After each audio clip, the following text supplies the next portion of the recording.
Have you ever wished that your neighbor's doorbell cam could help stop a crime in progress? Well, guess what?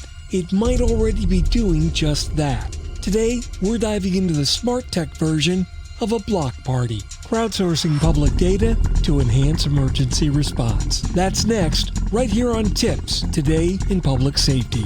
Welcome to TiPS, Today in Public Safety, your go-to podcast for today's breaking stories and public safety news. Here's your host, Fletch, with today's tips.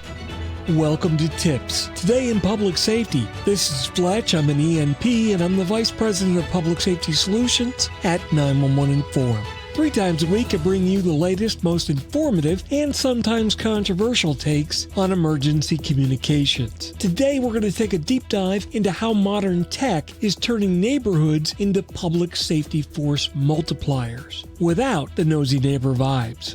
Let's face it, public safety telecommunicators are operating with a toolkit that often resembles a rotary phone trying to keep up in a TikTok world. They're expected to coordinate complex emergency responses with nothing more than a voice call and a vague panic description that sounds like it's sort of by the tree next to the red car that used to be blue. Enter NG911. The next generation of emergency communications isn't just coming, it's here, and installing software and hardware updates while we speak in many 911 ECCs. With multimedia and multimodal device data able to be delivered straight from the scene, we're finally bridging the gap between someone said something is happening and here's video proof of exactly what's going down.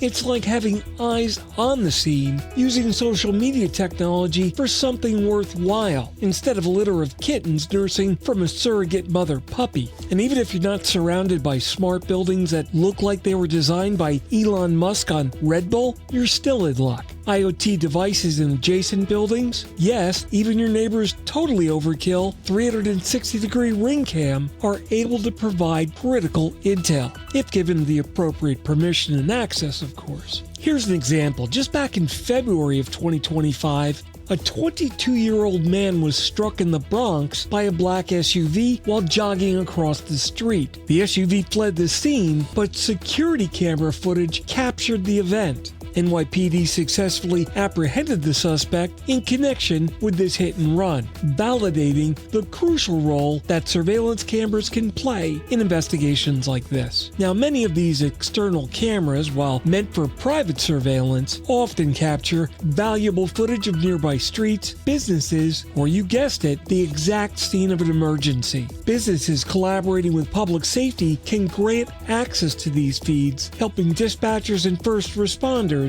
make quicker, more efficient decisions. That means that instead of dispatching everything, including the kitchen sink, just in case, responders can now escalate or de-escalate based on real-time data. The result? Reduced costs, better responses, fewer false alarms, and maybe, just maybe, a little bit of breathing room in the budget to address things like staffing shortages, equipment upgrades, and mental health programs. Not to mention keeping the staff on the street patrolling for other crimes. It's time that we consider that the assume the worst and send the most is simply not a sustainable model financially, especially today when over 95% of these calls are false alarms. Now, there is no way that I'm suggesting that we ignore calls for help. What I'm saying is that when these false alarms that have classic signature characteristics come in and we're able to utilize additional intelligence from shared data, we can still save lives, money, and dare I say it, a little bit of our collective sanity simply by moderating responses when deemed appropriate. So the next time your neighbor complains about your outdoor smart camera that's facing their driveway, just tell them it's part of your community's public safety initiative, and they're the beneficiary.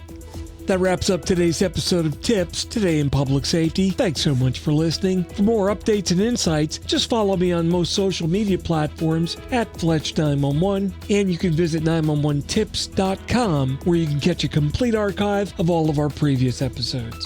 Stay safe, thanks for listening, and if you're in public safety, thanks for what you do every day. This is Fletch. I'll catch you next time.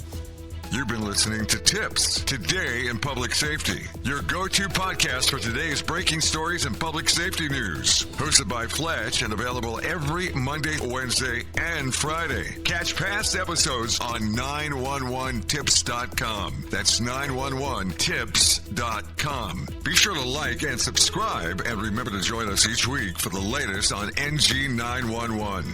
I am Spider Harrison, the official 911 voiceover dude. Catch me on Sirius XM on various channels, including 90s on 9, the 10 spot, and on the Weekend Countdown on Hits 1. Or don't regret it for the rest of your life. Either way, I'm good.